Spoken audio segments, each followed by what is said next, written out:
18 April 2001 রাত তখন প্রায় ৩টা। আকাশে মেঘ জমেছে, বাতাসে টানটান উত্তেজনা।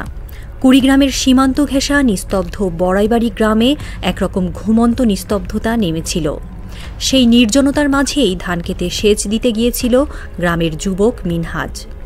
হঠাৎই তিনি দেখতে পান ধানক্ষেতের ওপারে কালো ছায়ার মতো কিছু মানুষের সারি এগিয়ে আসছে। অন্ধকারে অস্ত্রের ঝলকও চোখে পড়ে। ভয় পেয়ে দৌড়ে তিনি ছুটে যান বড়াইবাড়ি বিডিআর ক্যাম্পে। তখনও ভোরের আলো ফোটেনি। ক্যাম্পে ছিলেন মাত্র 10 জন বিডিআর সদস্য। মিনহাজের মুখে শোনা খবর বিদ্যুতের মতো ছড়িয়ে পড়ে।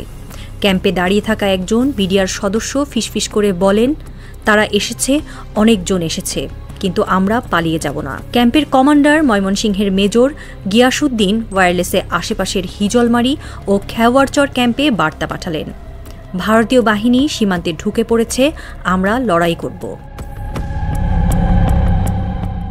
ভারতীয় সীমান্ত রক্ষাকারী বাহিনী বিএসএফ ও তাদের দুর্ধর্ষ কমান্ডো ইউনিট ক্যাটসাই মিলে প্রায় 400 সদস্যের বিশাল বাহিনী নিয়ে বড়াইবাড়ি ক্যাম্প দখলে নামতে এসেছিল।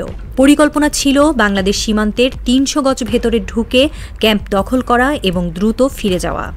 কিন্তু তারা ভুলে গিয়েছিল বাংলাদেশের মাটিতে যুদ্ধ কখনো সংখ্যায় বা আধুনিক অস্ত্রে জেতা যায় না। ভোর 4:30টায় বিএসএফ সদস্যরা ক্যাম্প লক্ষ্য করে প্রথমে গুলি ছোড়ে, কিন্তু আশ্চর্যজনকভাবে বিডিআর সদস্যরা 10 মিনিট কোনো পাল্টা গুলি চালালেন না। ভারতীয় বাহিনী মনে করল বিডিআর হয়তো ভয়ে ক্যাম্প ছেড়ে পালিয়ে গেছে। ঠিক তখনই আকাশ কাঁপিয়ে গর্জে ওঠে 4টি মেশিন গান।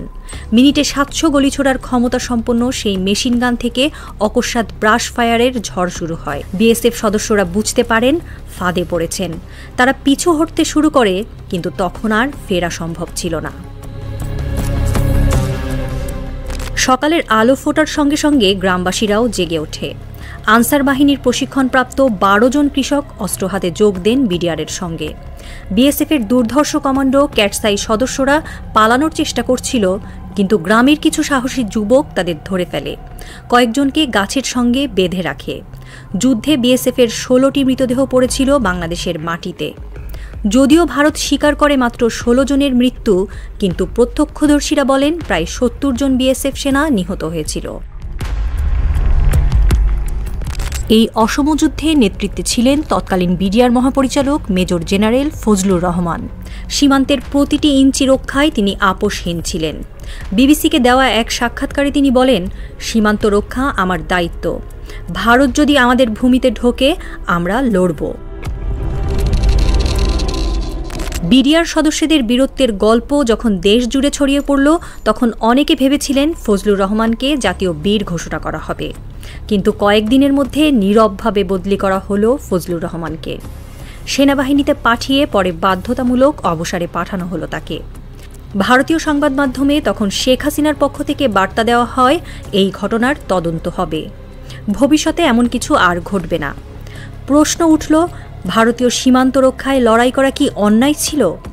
অনেক সামরিক বিশ্লেষক বলেন, বড়াইবাড়ির প্রতিশোধ নিয়েই ভারত পরে 2009 সালের বিডিআর বিদ্রোহের ষড়যন্ত্র করেছিল। ভারত বড় দেশ, সেনাবাহিনী বিশাল, অস্ত্র আধুনিক, কিন্তু বড়াইবাড়ি প্রমাণ করে যুদ্ধ কখনো সংখ্যায় বা আধুনিক অস্ত্রে জেতা যায় না।